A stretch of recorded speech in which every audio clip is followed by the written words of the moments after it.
Hey folks, it's Maxie here and welcome to another TEW2020 video. It's taping 3 of 4 on the way to the Tag Team World Cup, and we have some storylines and some feuds that we've got to progress to the next level.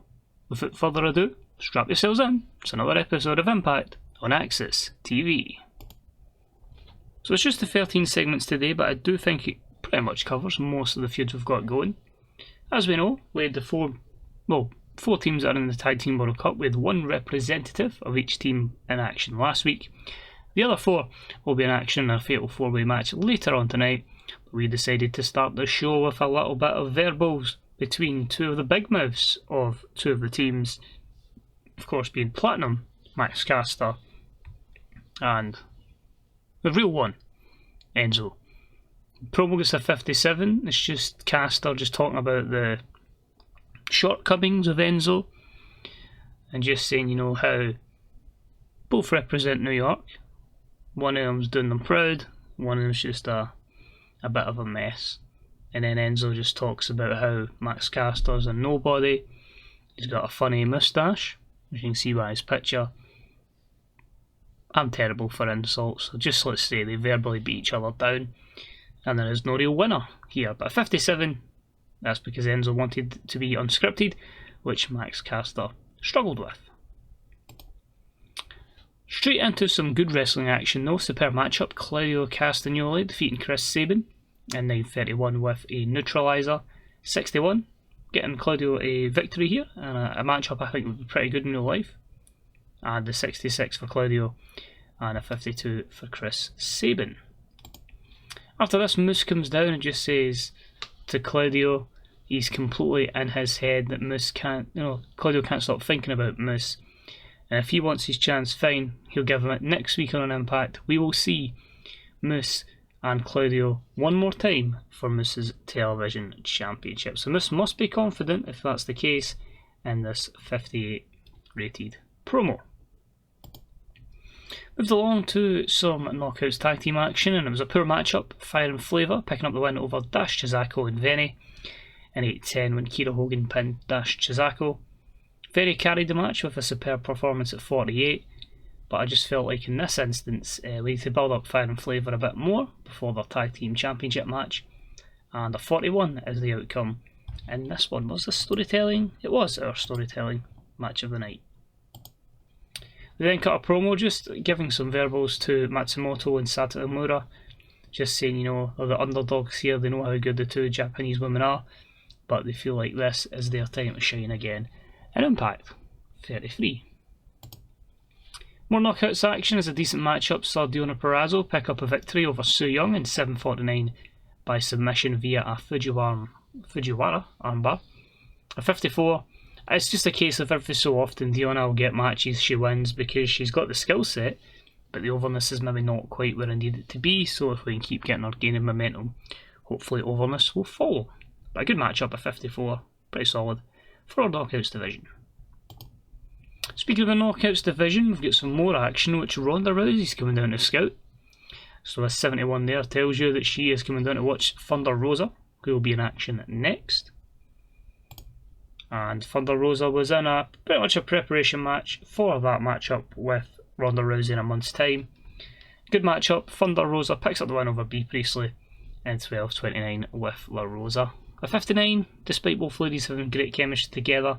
A 64 from Thunder Rosa and a 48 from Bea Priestley, who in this instance was off her game.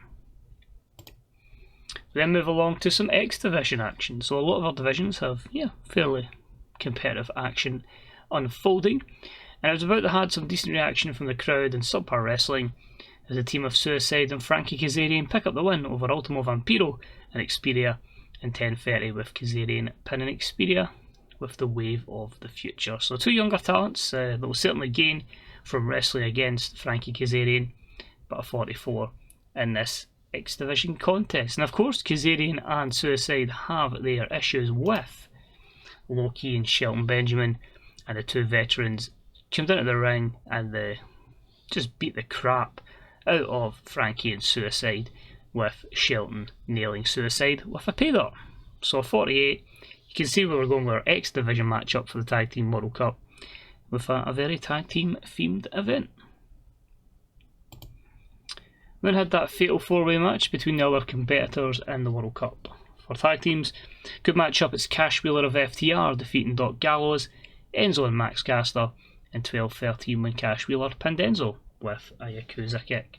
57, I just felt like here was the best opportunity to put Wheeler over, so FTR have got a bit of believability going into that match. What I can't get over is the fact that Doc Gallows, 57 in ring performance. Fantastic from the big man. Enzo and Caster lacking because of their lack of overness. Kurt Angle decides to see Willie Mack, and he talks about Willie Mack wants that big opportunity to get a win, or he just feels his time's over in Impact Wrestling. So Kurt says, we're really going to put the pressure on you. I've heard back from EC3, he will be here next week. You've got to beat EC3 or you're gone from Impact Wrestling. So massive pressure on Willie Mack, and that was a 56 rated segment. So quite a few things booked ahead of last week, and it leads us to our main event, which has had an injury, so that'll see the match rating pretty poor. But superb matchup, the team of Jeff Hardy, Matt Riddle, Phoenix and Sami Callihan defeat Johnny Dango, Richard Holiday and Violet by Design in 14-24 when Sami Callihan pinned Johnny Dango with the headlock driver. Dango was the weak link here. You can see the performances of the baby faces all in the 60s, all in the 50s for the heels apart from Johnny Dango. Riddle sustains a broken jaw, he was off his game. Phoenix was off his game. Yeah, it's just not been a good day for Matt Riddle at all here. That could give us some issues going into the pay-per-view. And yeah, we finished the show in that. So overall, Matt Riddle sustained his broken jaw. Just a 55, increased their popularity in 45 regions, so probably one of our weaker shows for a long time. That may put us under pressure that we might not gain pop at the pay-per-view too. Well, that's a worry. But for once, we're going to hit finish show before we tape, because we need to know, if I can remember which one is, there we go, how long Matt Riddle's out for. 19 days. That's fine. He'll be available for the pay-per-view. Sigh of relief. So, a couple of matches already in the book for next week's episode, or the next episode. You'll see Moose versus Claudio Castagnoli for the Television Championship. And, Willie Mack's career on the line as he takes on EC3. So hopefully you'll join us for that go-home show before the Tag Team World Cup. And of course after that we will unveil the full card, we'll unveil the 2 semi-finals for the event. And yeah, I'm looking forward to it, because I think once we get through the Tag Team World Cup, we'll have established a lot of tag team, a lot of feuds, and we can kick on the road to Rebellion, where of course we'll have Thunder Rosa, Ronda Rousey in some sort of stipulation match that can only end through pinfall or submission. So until next time, thanks very much for watching, enjoy the rest of your day. Any comments are appreciated, a wee thumbs up is appreciated, and I'll see you soon. Bye bye.